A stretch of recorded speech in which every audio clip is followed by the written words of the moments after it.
Here's the latest on xtalks.com. In the race to develop more effective interventions for people with heart failure, which affects about 5.7 million U.S. adults, University of California San Diego spin-off company Ventrix is pulling ahead of the rest. Earlier this week, the group completed a first-in-man Phase 1 trial of their flagship product, Hydrogel. Hello, I'm Candice Tang, life sciences journalist and webinar moderator for xtalks.com, and welcome to this edition of Xtalks Vitals.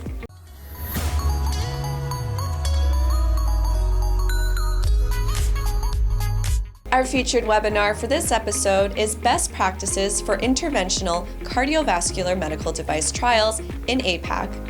Click the link in the description below to register for this free webinar, and don't forget to hit the subscribe button on the bottom right corner of this video so you can always be up to date on the latest Xtalks Vitals episodes.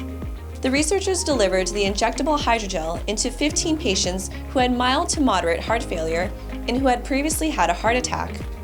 Normally, after a heart attack, the damaged heart tissue cannot be replaced, but application of the scaffold-based hydrogel could encourage healthy cells to form functional cardiac muscle. Following encouraging results from this first-in-man trial, the team is preparing a larger Phase 2 trial to further probe the effects of Hydrogel on cardiac function. Subscribe to the Xtalks YouTube channel by clicking the subscribe button below, and visit xtalks.com for more information on this story and our featured life science webinar for this episode, Best Practices for Interventional Cardiovascular Medical Device Trials in APAC.